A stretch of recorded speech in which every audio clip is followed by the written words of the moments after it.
Man, what a week. Whoa, that microphone. How are y'all doing, guys?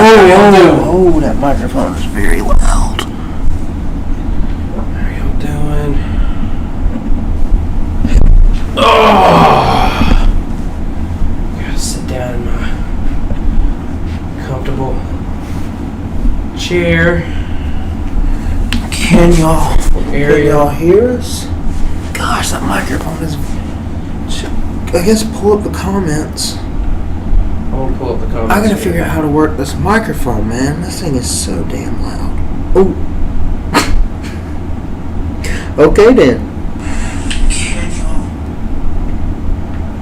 Nobody on yet, but I gotta it doesn't sound too bad though. Well, I gotta figure out. Hold on. Sorry guys, I'm trying to figure out how to work the microphone. Maybe that'll do. But anyway, welcome to another episode of the Benchwarmers podcast. My name is Tyler Wood. And I'm Eli Phillips. That mic is picking up a lot. That'll do. I'll ask Jonah how we can fix it. But we are your weekly sports podcast, and we are here to talk sports. Welcome to episode 3 of the Benchwarmers podcast, our second live video. Lot to talk about tonight, Eli. I mean, a lot is,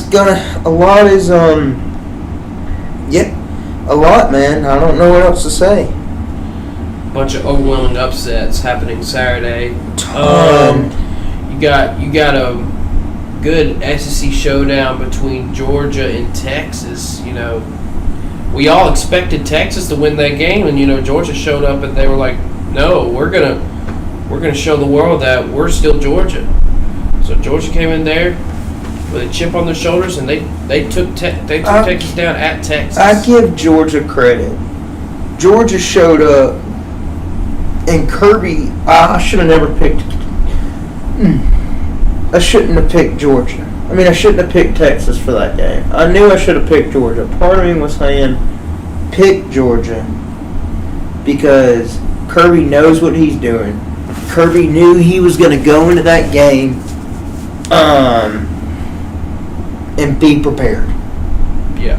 And I overlooked Georgia. I didn't think Georgia had it. Everybody on game day picked Georgia. No, everybody on game day picked Texas. So everybody, all odds, every single sports betting was against Georgia Saturday in that football game. And like I said, I should have picked Georgia. And sadly, I should have picked Georgia too. I mean, I think we all underestimated Georgia. I think they had a lot of fire left in them. You got the comments pulled up on your phone? I do have the comments up on my phone. I'm keeping an eye on them. But let's go ahead and rip the Band-Aid off, Eli. Once again, how you feeling, man? I think it's just the way it's going to be when Bama fans are experiencing a serious rebuild. Yeah, a serious rebuild, and just, it's a first-year coach, new system, and, it's gonna, and you expected that, so, like, I'm hoping next season, things will get a little bit, situated defensively and especially offensively, but, I think that game kind of proved us where we're at, and we just need to really find an identity on both sides of the ball. Honestly, I'll say this: there's no resiliency. There's a lot of drama going on in the Alabama locker room right now, and Nick Saban would not put up with it. No. Nick Saban would not put up with this drama, and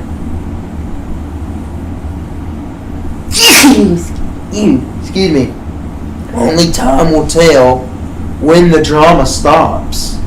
You know? Yeah. Only time will tell when this Alabama football team can be disciplined again and know how to play. I'm going to point this out. The unsportsmanlike conduct penalties and the fake injury, Nick Saban would have never allowed. Don't forget the 4th and goal attempt where, the 2 wide receivers were doing this, trying to shoot a basketball. I don't remember that. So it was a 4th and goal. It was a 4th and goal attempt, and when Milroe was going to rush in and everything, you had 2 bad receivers trying to distract the defenders by pretending they're shooting a basketball goal. Stupid. I mean, that's not going to affect anything. I think if you really think about it, Bama could have won the national championship this year if they really wanted to, but they're not disciplined enough to do it. Yeah, and I hate to say this. I think more kids hit the portal this spring. I think more kids hit the portal this spring. A lot of kids. Yeah. And that's how NIL works, man. That's how the transfer portal. You're never going to keep players. And that goes for all teams that are, struggling to keep kids, because not all schools have NIL money to pay big bucks. Yeah. Yeah. Not all kids have the money to pay a Ryan Williams or a Quinshon Judkins or a Jackson Dart or a Quinn Ewers or a Travis or Hunter and Shador Sanders or a Cam Ward or a Jalen Miller. Not all schools have that kind of money. Yeah. And they're just going to have to learn to deal with what they've got and somehow manage to keep funds in. Or to bring funds in.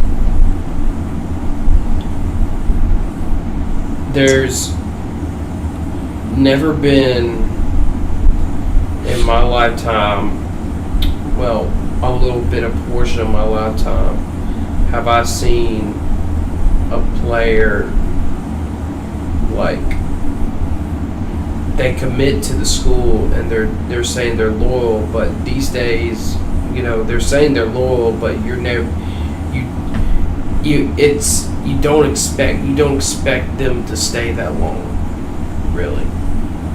You're just even if their NIL is that big. There's a difference in at this point in level going to play for NIL, and then there's a difference in going to play because you want to play.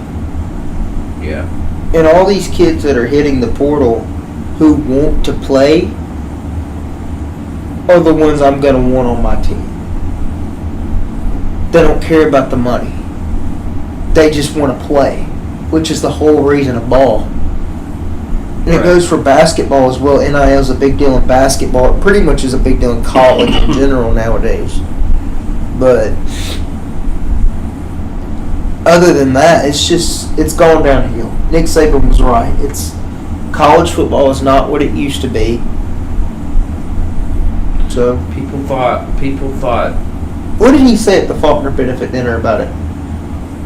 The same thing you were saying, just a little bit, but it was just a little small portion.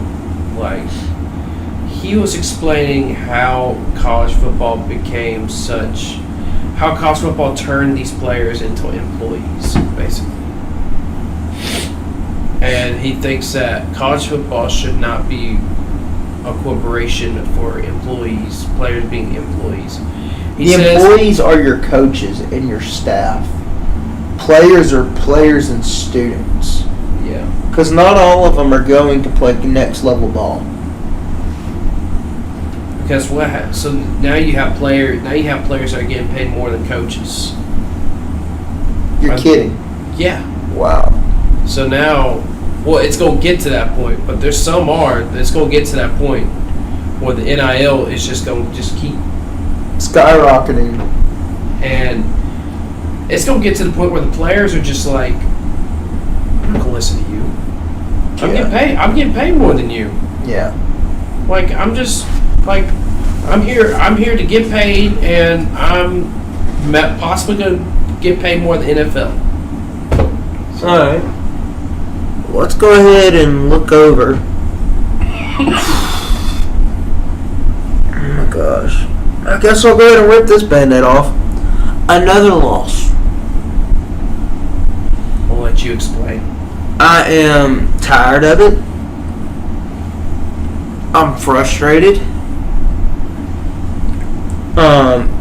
It's complicated if you just don't understand.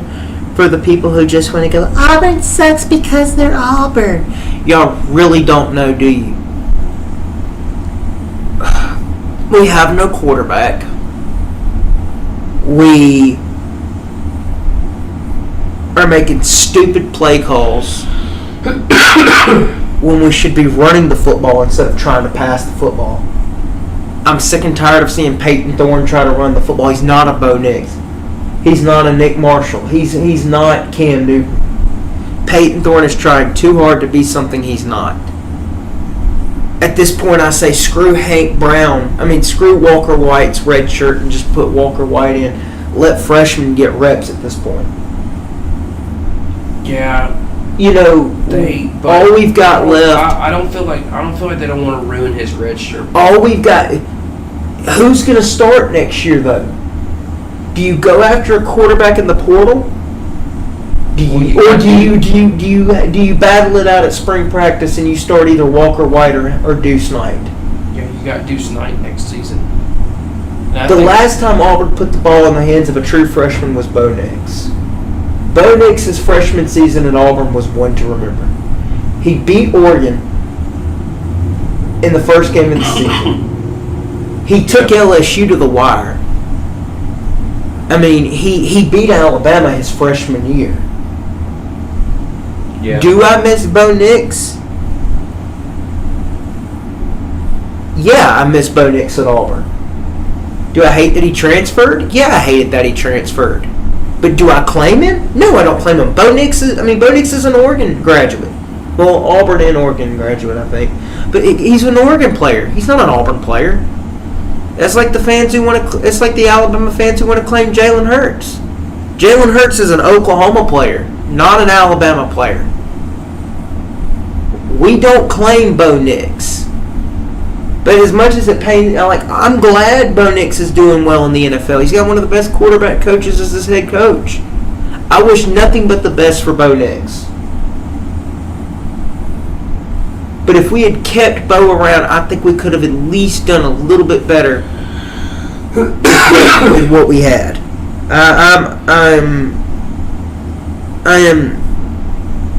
We've got way too many good wide receivers right now to be sucking. You're going to see. I'm done with Peyton. I don't care what Peyton Thorne does after this season. The kid's a senior. If he wants to go get a degree, go get a degree. But you're not a professional quarterback. You're not even a college quarterback. So, if this doesn't work out, you're going to see those wide receivers just... Wide receivers are not going to transfer. If I know, probably some smaller names are going to transfer. But your Perry Thompson, your Cam Coleman, your Bryce Kane, they're not going to transfer. Perry's already come out and said Perry has already come out and said he is ready to play with Deuce Knight or Walker White. Cam Coleman has already said he's ready to play with Deuce Knight and Walker White. Bryce Kane has said the same thing. All the freshman wide receivers this year know that we're in a rebuild. When I look at the defensive side of the ball, the Auburn defense has done good. Yeah. DJ Durkin, so many people doubted DJ Durkin, but I'm glad Auburn hired DJ Durkin. We gave up a big chunk of points to Georgia, which obviously you're going to do because it's Georgia. But at the same time, if you go back and look at Auburn's schedule, Auburn's defense has done better than people realize. Yeah. It's not like Auburn's letting people put 30 points on them a game. Yeah. Big shout out to one of our freshmen, one of our boys. Big shout out. Been getting some snaps in. Played a lot last week. Laid out the Missouri second string quarterback last week. I swear I thought it was Brady Cook, and I thought he killed Brady Cook, but he didn't. But big shout out to freshman defensive player DeMarcus Riddick, straight out of Chilton County. For a freshman, DeMarcus Riddick's having a very good season. They've got him playing special teams and defense, and starting, getting snaps in. But DeMarcus will start next year, and I'm going to be very excited to see what he does on the ball, on the defensive side of the ball next year as a starter. All right, Eli, prediction time. Let's look over the next several schedules for both Auburn and Alabama. I'm going to look at my college pick'ems. All right. Get it home for my week 9. All right. Here. Let's see what we got here. Let's go down to Alabama. When I ask you, how do you think Alabama finishes? You're talking about the rest of the season? We'll go over the pick'ems together. Okay. Bama and Missouri this weekend. How do you think y'all do? 2:30 kickoff in Tuscaloosa. Bama bounces back. I think it's ugly. I think it'll be ugly, but we'll bounce back and we'll have a win. We'll have a top 25 win. So I think it'll be just a little bit like the South Carolina game, but oh boy, that was ugly. But we'll win. We'll win that one. All right. You travel to Baton Rouge. Game is being fluctuated between a 2:30 kickoff on ABC or a 6 or 8 p.m. kickoff. You're in Baton Rouge, and let me just say this: Brian Kelly is coaching a heck of a football team this year. I said at the start of the season, LSU would be a very underrated dark horse team to win the SEC this year. The USC game kind of dropped my doubts a little bit. I didn't think they would be able to handle USC, and they did. But Brian Kelly chewed their butts out, and he said what he had to say. And, I mean, they came out ready. Y'all already know what my decision is about what's the fate of Alabama, Like I said, the first it's a first-year coach, it's a first-year system. It's just the defense is still trying to figure out the system. Offense is still trying to figure out the system. We're going to Baton Rouge. We just came off Nayland. We're going to Baton Rouge. It was another loud stadium. Probably the loudest in the SEC. One of the loudest in the SEC for sure. Yeah. I think we drop LSU. I think he'll drop LSU too. Well, of course, you're an Auburn fan. No, I really do. I think Alabama drops LSU. Hey, I picked Tennessee to win. Look what happened. All right, you beat Mercer. That'd be a good little game right there. Then you travel to Oklahoma. I think you beat Oklahoma. I think you blow out Oklahoma, actually. Yeah. It'll be a tough game early on, but I think you run away with it and beat Oklahoma on the road, which would be a good win for Kalen DeBoer to win in Oklahoma. Then you come home for the Iron Bowl, win or loss. Win. I think we win that, and then. Do you think it's close? Well, the Iron Bowl is always going to be close, man. Not in Tuscaloosa. It's never close in Tuscaloosa. I think we'll win the Iron Bowl, and then we'll go to our bowl game.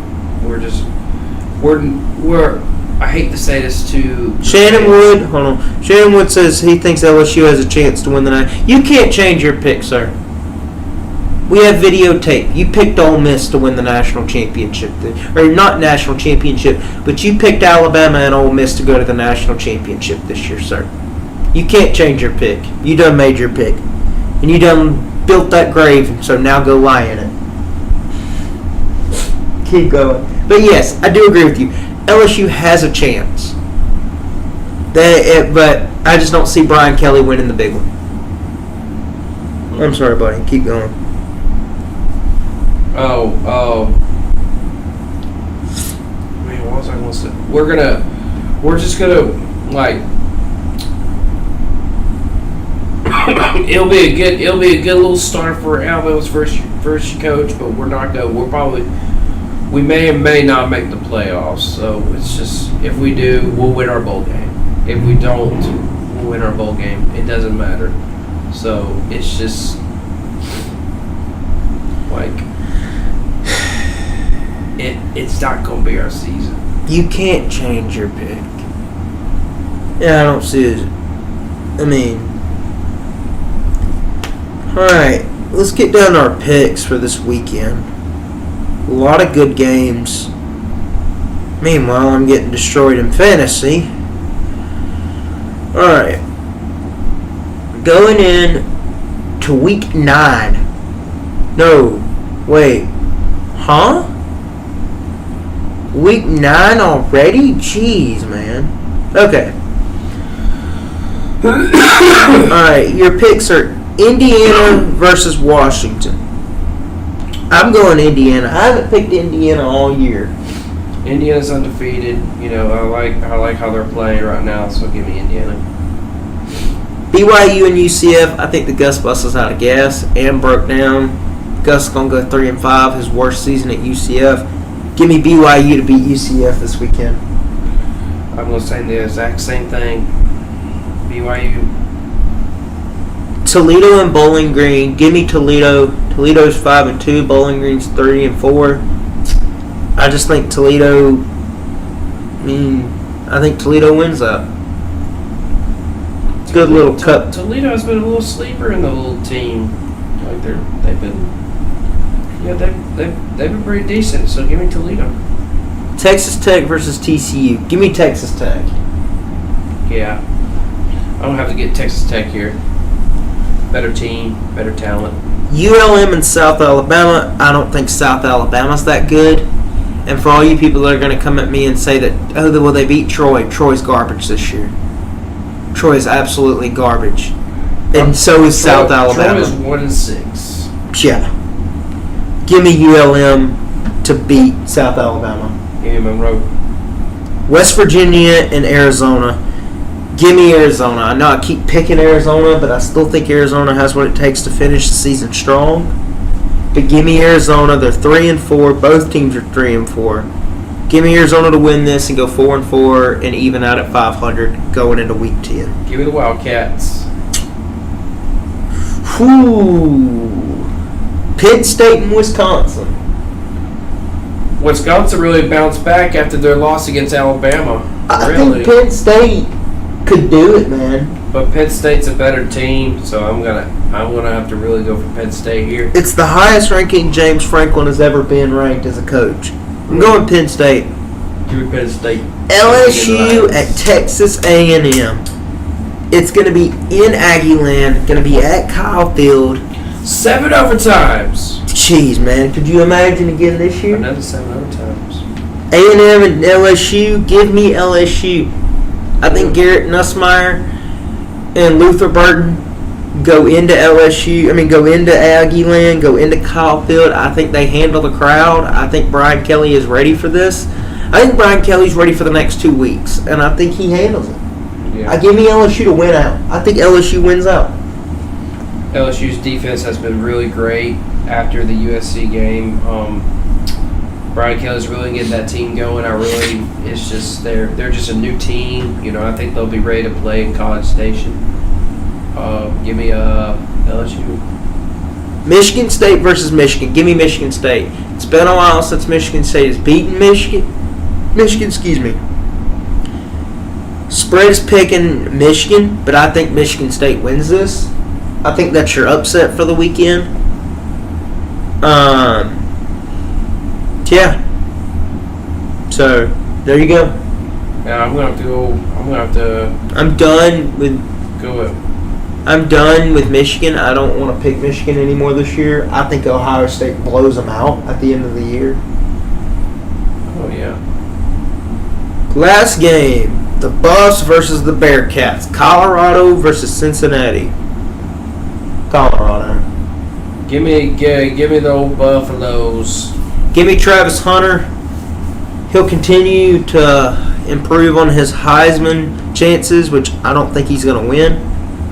I think it's going to be the kid from Boise State. Yeah. But more importantly, yeah, there's our picks for the week, for week 9. Eli, I have a very important question to ask you as we swap up sports. What's going on?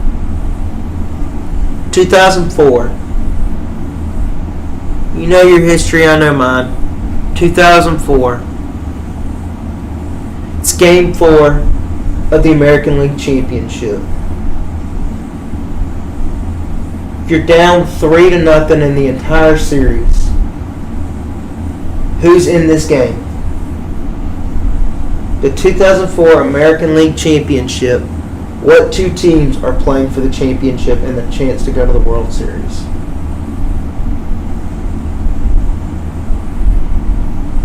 If you know, you can go ahead and comment down below. 2004 American League Championship. I'm really not much of a baseball history like you are. I'll say this: it is the greatest. Let you answer that. It is the great, and this is my opinion. It is the greatest comeback in sports history. The greatest comeback in sports history was the story of the Boston Red Sox being down 0-3 to the New York Yankees. Yeah. Game went into extra innings. Went to midnight. I mean, you've got David Ortiz hits a walk-off home run to send it to Game 5. Yeah. Red Sox make it 3-1. Next thing you know, they win it again. Schilling pitches next game with a messed up ankle. His ankle was bleeding the entire night, and he pitched I wouldn't say a perfect game, but he pitched a heck of a game. Red Sox win next game, win Game 5. 3-3. Or no, excuse me, 3-2. They go to New York. Boston wins 3-3. Boston will go on to beat the Yankees and go to the World Series for the first time in 84 years and win the World Series. History says the curse of the Great Bambino was broken.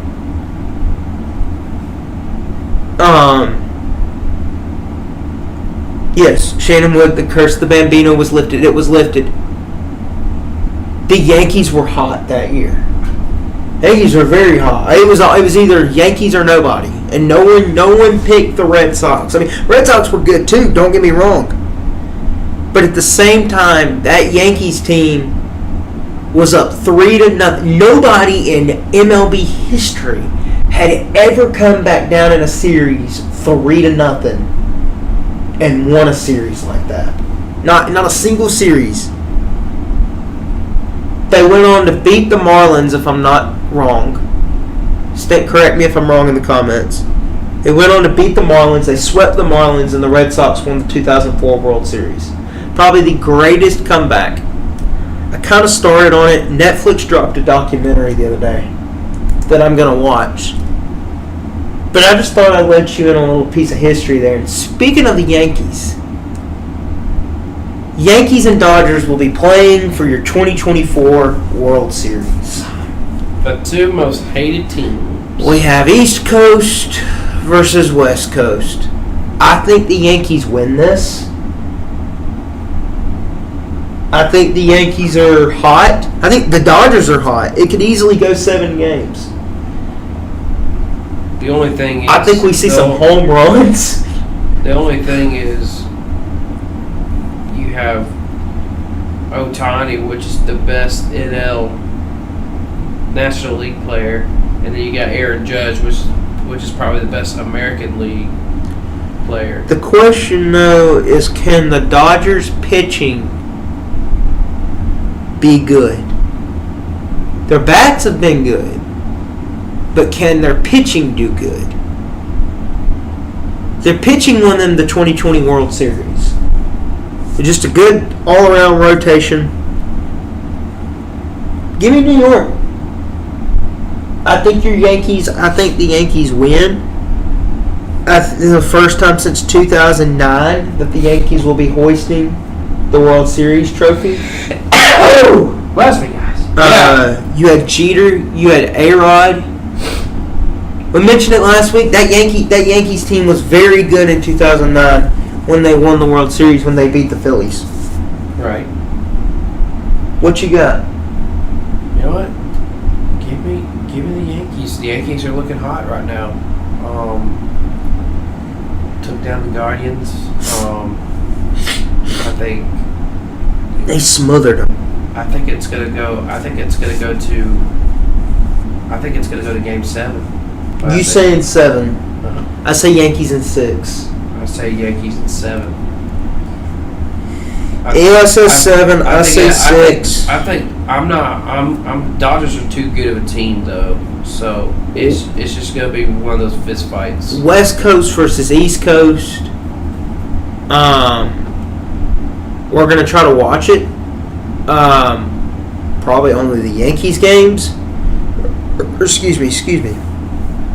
We're only gonna watch the games that are in New York because West Coast time games don't start till 7:30, 8 o'clock at night. Yeah. So I hate that with a passion. Right. I don't have the desire to stay up that late because my team's not in it. But other than that, I think the Yankees take this. I think Aaron Judge finally gets him a World Series.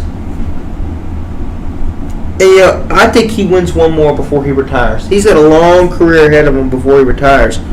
But I think he wins the World Series this year, and I think he wins another one before he retires. I think so too. I think the Yankees are back. I think they're back to their old ways, just dominating.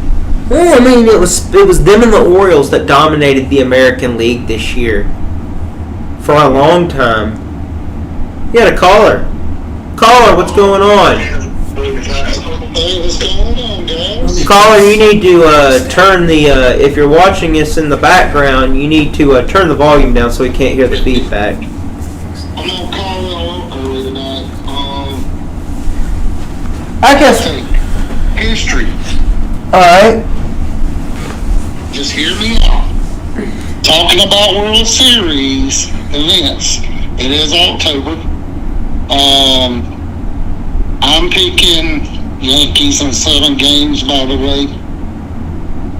I mean, I could care less who wins because the Braves aren't in it. So, but I think the Yankees winning in 7 games.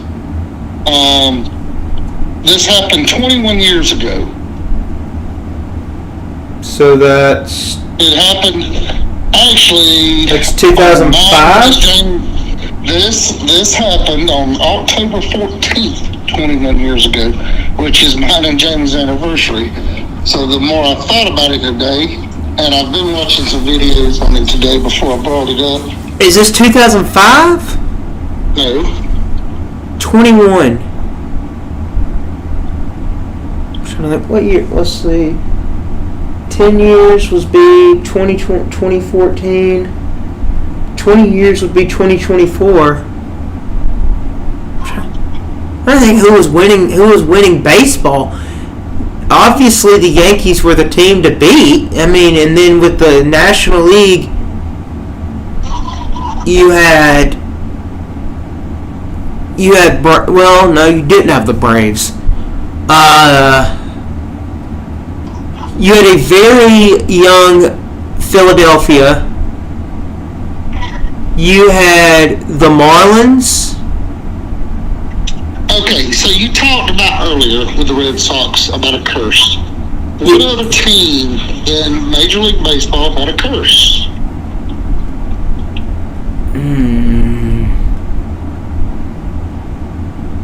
I got one team on my mind, but I might. Is it the Cubs?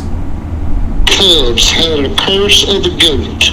2016, the Chicago Cubs beat the Cleveland Indians in 7 games, and In 2016, that's when they Mark won Farmer. the World Series.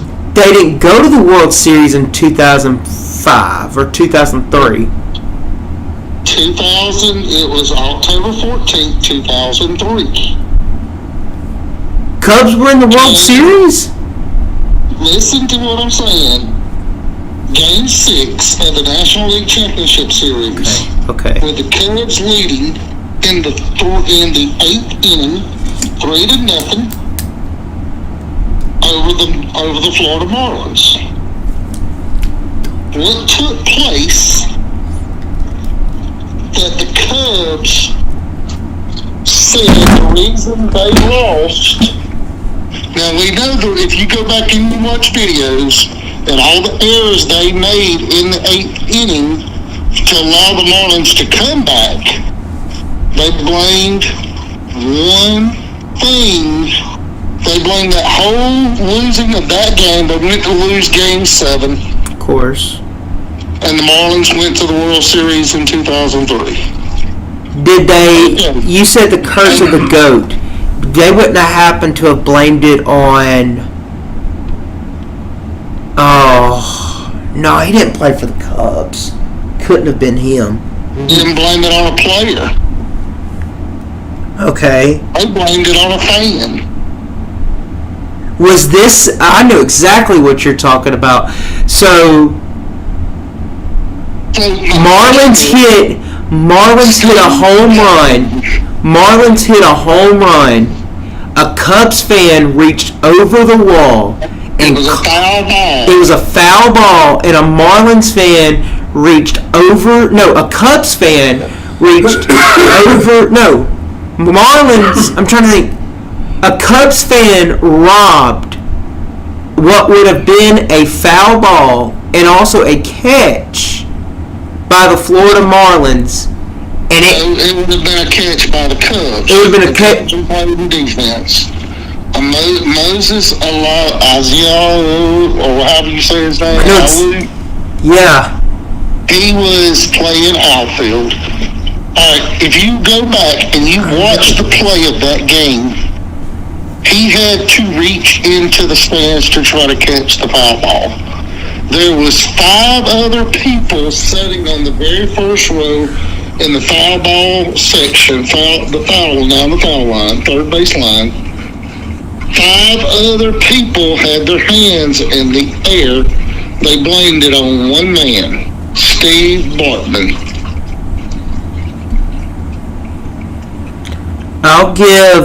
I'll say this.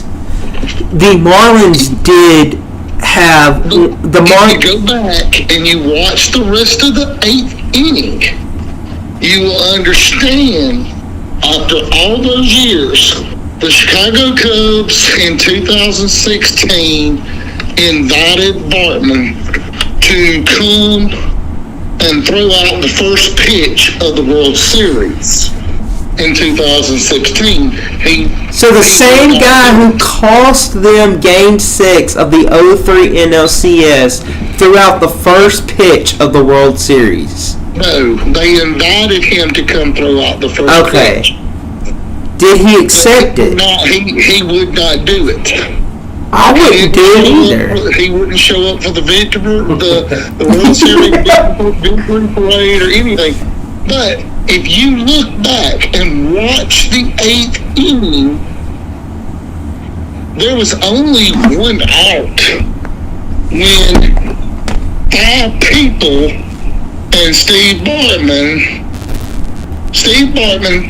had his headset on. And the story goes was he was listening to the ball game on the radio while watching the ball game in the stands. Okay. So there is about a 2 to 3 second delay in radio broadcast.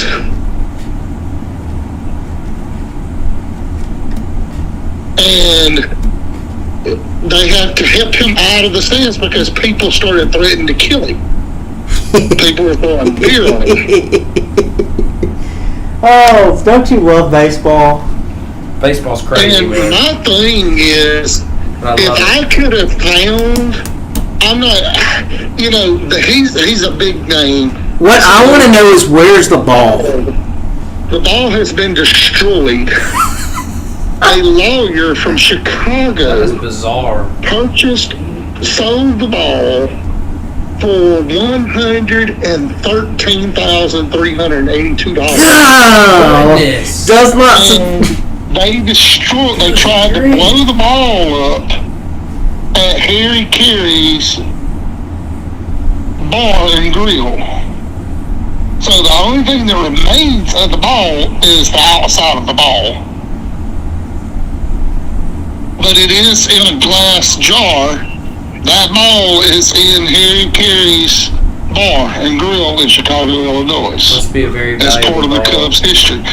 But the Chicago Cubs gave Steve Bartman a World Series ring and apologized for all the torture that he had went through for all those years. Man, I love baseball season. Now, if you go back and you look and watch the 8th inning alone, you will see that there was one out when the foul happened. In my opinion, the pitcher had done pitched 112, between 112 and 127 pitches by the 8th inning. The starting pitcher, Pryor, was his name. And they continued to leave him in. They did not take him out until after the Marlins had come back and took the lead 4-3. Well, It caller, was a 3-0 lead with one out. Okay, so even if he'd have caught that ball, it would have been 2 outs. They still would have had to get another out. But there was 4 errors made after the foul ball that caused the Marlins to come back and score. So, go caller. blame Steve Bartman for the loss or not? Go caller. We need to wrap up this call. We need to wrap up this call. We appreciate your history lesson for the night. Hello, everybody. This is Shannon Wood.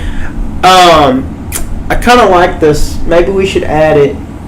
Give them about a 5-minute segment where Shannon, Like a 5-minute. where he calls in each week and gives us a piece of history on sports. Hey, you know that college game day where they have like Bears Bank and everything. Yeah, He should be that kind of give guy. Shannon his own little segment where he calls in on the show and gives us a piece of sports history. But thank you again. Before y'all hang up, before y'all let me go, what if we could get Steve Bartman on the show? Oh God, a Chicago Cubs fan in a Braves fan podcast. Hey, you gotta start somewhere. I actually look for the guy on Facebook, and there's a Steve Bartman fan club. So finding him and reaching out to him, I believe somebody like that would come more starting, be a good person to have as a call-in person, as a guest on the show, and be able to ask him, hey, what really happened? You know, I mean, y'all think of people that we can actually get, that you can invite as your guest to call in and speak for 5 or 10 minutes and ask them questions of history, you know, and about sports that they went through, you know. Well, alrighty, caller. Well, you have a good evening. See y'all next week with Hot Take. Hot takes are still going on. If y'all would like to call in and give us a short little 1-minute hot take on what you think is going on in the sports world that you think is hot. I got a hot take for you. Go for it. How about them Lakers with the NBA, Ugh. LeBron James, and Ugh. his son? Team. What? I want to hear your thoughts. I'm a Hawks fan, bro. I could care less what the Lakers do. No, okay. All saltiness aside, we got to see Bronny play last night. I don't hate Bronny. I think the kid just needs to be developed. The kid comes from the kid is blood related to one of the greatest basketball players to ever pick up a basketball. I give LeBron credit. LeBron can ball. Am I a LeBron fan? Heck no. Do I like the Lakers? Heck no. I'm an Atlanta Hawks fan. I've been one since. I've been a fan ever since I was a kid. Yeah. But I'll give the NBA credit for this. Not often do you get to see father-son in sports together. That's what I was trying to say. And I'm happy for him. I'm not a big fan of LeBron or anything, but I give the NBA credit. Did you hear what he did to Bronny? No. He filled. So Bronny has a sunroof in his car. Yes. Bronny, Lucky Charms. LeBron filled Bronny's car up with Lucky Charms up to the roof of the car. And when Bronny opened, Lucky Charms spilled all over into the driveway. LeBron rolled down the window of the Rolls Royce and says, "Don't be late to practice, Rook." And clean the driveway. And clean my driveway before you leave. And it was and I give it that. Rookies are always going to go through it, but that's just father-son pranks right there as well. But some of the greatest athletes of all time were father and son. I think, not every time do you get to see father and son play together, but I think of Ken Griffey Jr. I think of Ken Griffey Sr. I think of Vladimir Guerrero Sr. I think of Vladimir Guerrero Jr. Yeah. Ken Griffey Sr. and Ken Griffey Jr. both got to play together. Yeah. So there's your play time. Oh, I guess we could get on top of this topic real quick while we still got time. Oh boy, Devontae Adams to the Packers. We're a week late. No, to the Jets. Jets. We wanted to talk about it last week, but we didn't get to. I feel like Aaron Rodgers literally has a lot to say about that team. He makes a lot of decisions. Bob Orton and Randy Orton. We are wrestling. We will talk about wrestling in this podcast.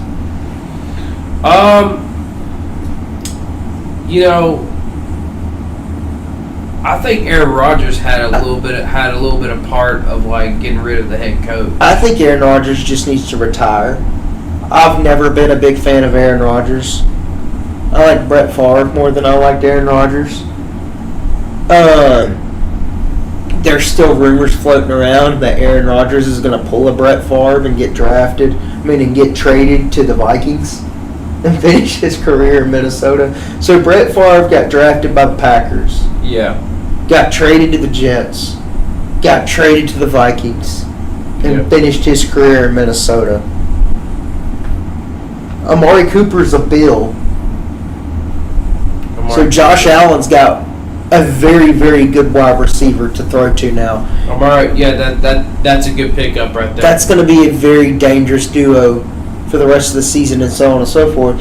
Meanwhile, D-Hop just got traded to the Chiefs. DeAndre Hopkins just got traded to the Chiefs. So now Patrick Mahomes has got one more weapon to throw to. He said bye-bye to Nashville and went to freaking Kansas City. Oh boy, that's just one more receiver Kansas City needs. So now he's got D-Hop. He's got Isaiah Pacheco.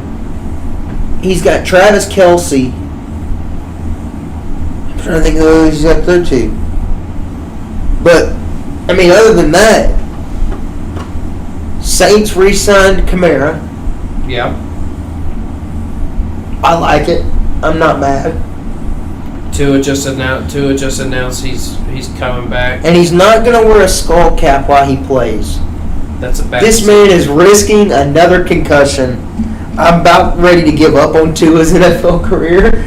I dropped him in fantasy a week ago. I told my parents I'm gonna have to let him play a few games until I can trust him. Y'all don't have a good Miami doesn't have that good of a backup, though. No, we got a terrible backup. We got a terrible backup. We're 2-5 in the season. Derek Carr's still injured, which means I get to see Spencer Rattler start another week. Give me time. Let me develop over Spencer Rattler. I pray he don't get hurt again. No, everybody's praying that Tua doesn't get hurt again. I think Detroit's going to win the Super Bowl this year. I think that the Lions could easily. I think the Lions are the most complete. They're saying the Lions are the best team in the country right now. The Lions are the best team in the NFL right now. Yeah. Meanwhile, Daniel Jones has been benched, so the Giants won't be starting Daniel Jones. Eesh. Yeah. Was never a big fan of Danny Dimes. And you got Jaden Daniels with a little bit of a questionable injury with a hip injury. Well, kiss their season goodbye if he's out. Well, he's questionable, so I don't think it's not a very bad injury. So Cooper Kupp is looking like he's fixed to be traded, which would be a good sign for whoever grabs him. Right. Rookie shout out. Apparently, one of the bigger rookies this year that's been doing well has been Lab McConkey. Georgia boy. The freshman wide receiver. The rookie wide receiver out of Georgia. They're saying Lab McConkey's having a really, really good season. See, Chiefs, they try to give Mahomes his flowers over Brady. Oh, man. Mahomes has still got so much more to prove if he wants to pass Tom Brady. Mark, I'm sorry, but I don't think Tom Brady's ever going to play football. Ever again. I think just like the fact that y'all think Nick Saban's going to somehow just pop up in the office and go, give me the job. Dude, Tank Bigsby. Oh my gosh, man. Dude, Tank Bigsby has really been showing off. Finally, an Auburn running back is getting some success in the NFL. He's always been good, though. Oh, yeah. It's just been forever since a good Auburn running back has done this well in the pros. I can't help but think, what would be the last ones? Cadillac Williams and Ronnie Brown? I think Ronnie Brown had a better career in the pros than Cadillac. Trey Mason was all right. Trey Mason had a mediocre career at best in the pros. His career did not last at all. But he was good. He was good running back. He was good in college. He beat Alabama. Am I wrong? Cam Newton beat Alabama. Jared Stidham beat Alabama. Bo Nix beat Alabama. Jason Campbell beat Alabama. You're saying quarterbacks. I'm saying running back. Oh, no. I'm just naming people that have beat Alabama. Like, Josh Heupel, Josh Heupel beat Alabama. Trey Mason won. Trey Mason won an SEC title too? Did he? What is SEC title? Yeah. Yeah, he was on that 2013 He's got a team. ring. Where is Kerryon Johnson? Is he still with the Lions, or did he go somewhere else? I didn't even know he was on the Lions. He was on the Lions for a little bit. Stidham. Jared Stidham's currently, I guess they're saying Jared Stidham's one of the most reliable backups in the league. He keeps getting traded. Yeah. But Jared Stidham has stepped in last year as a starter and did pretty decent. I'll give Jared Stidham that. No, he's out? Man. This has been both. I'll say this, though. College's lived up. College's season has been a lot more interesting than the pros has. Just a bunch of upsets. And this weekend, at the start of the year, this weekend was just supposed to be another weekend. And look at how many ranked teams are playing this weekend. Yeah. You got a 2-loss Alabama team playing what most fans say is an overrated Missouri team. You've got an Auburn team Mark, you're good. You're brother. good, buddy. Keep them coming. Keep the comments coming. You've got an Auburn team that should be playing better than what they are, playing not a very good Kentucky team with a very good defense, apparently. Yeah. Texas and Vandy. Can we talk about that for a few more minutes?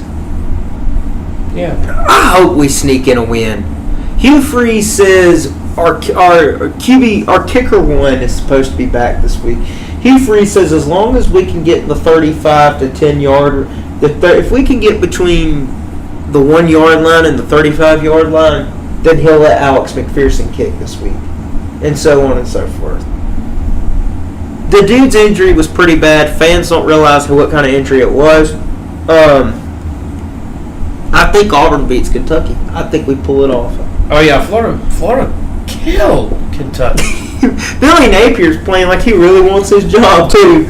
He is coaching like I think Auburn pulls a win against Kentucky. I think Kentucky's looking for it. I think Auburn can probably bring down. I think that's gonna be their first SEC win. Mark's taking Vandy over Texas. Bro, that's bold. That's bold. Meanwhile, Vandy has put bold. up a net. I respect you for that, but that's bold. Vandy has put up a net around the visitor section in their stadium, because Texas fans threw water bottles on the field last week, and Vandy fans were jokingly saying, we don't want Texas fans to throw water bottles on our field. Give Vandy another fine, because I guarantee you they'll rush the field again this week if they win. Oh, no doubt. And they're ranked. I bet Vandy sells out. Vandy go in the top 15. I sure hope Vandy wins. I'm picking Texas, but I'm pulling for Vandy. I'm picking Texas to be Anchor safe. down. Go Doors. How much awards? I'm pulling for Vandy to win the SEC. Oh no. Is that too far? I think that's a little bit too far. Because they still have to play Georgia. It's potential, And Auburn. Hey, Tennessee. Vandy's got it rough. They had a better. It is pretty bad when we're. Hey, Mississippi State is worse than Auburn. Mississippi State is worse than Auburn. Y'all don't play them this season. No. Cowbells is worse than us. Thank goodness. Cowbells, the cowbells.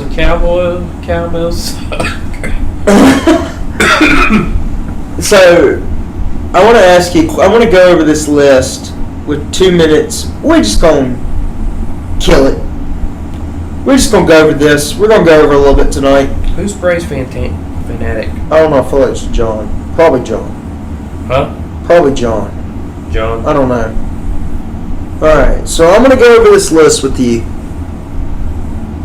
real quick.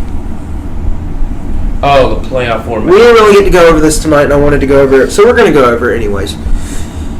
Going into Week 9, your playoff is Oregon 1, Georgia 2, Miami 3, Iowa State 4. Your 8 and 9 game is Clemson, BYU. Ohio. Your 5 and 12 is Ohio State, Boise State. Your 7-10 is Texas, LSU. Your 6 and 11 is Penn State, Tennessee. Keep me on the comments. Give me Clemson to beat BYU. Okay. Which sets up 1 versus 8. Give me Ohio State to beat Boise State, which sets up 4 versus 5. Give me Texas to barely beat LSU, which sets up a rematch between Georgia and Texas, which is 2 versus 7. Your 6 and 11th game, Penn State versus Tennessee. Give me Tennessee to upset Penn State, which sets up Miami versus Tennessee. Okay. Give me Oregon to beat Clemson, which puts Oregon in the semifinals. Give me Ohio State to beat Iowa State, which sets up 1 versus 5 for that semifinal matchup. Give me Georgia to beat Texas again. I think Georgia has them beat. So that puts Georgia in the semifinals. Give me Miami to beat Tennessee, which sets up Georgia versus Miami in the semifinals. Yeah. And give me Ohio State versus Georgia for your national championship, and give me Ohio State as the national champion. I have been standing by this comment since the start of the season. I think Ohio State wins this year.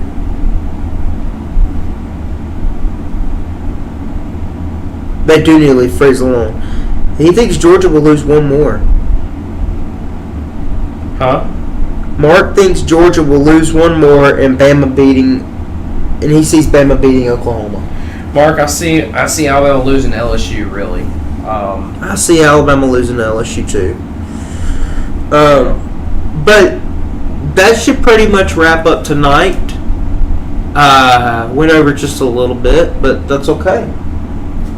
It happens. And happens. We love y'all. Thanks for joining. Come back next week. Let's talk sports. Let's talk sports. Have a good week, everyone. Have a good weekend, everybody. Bye-bye.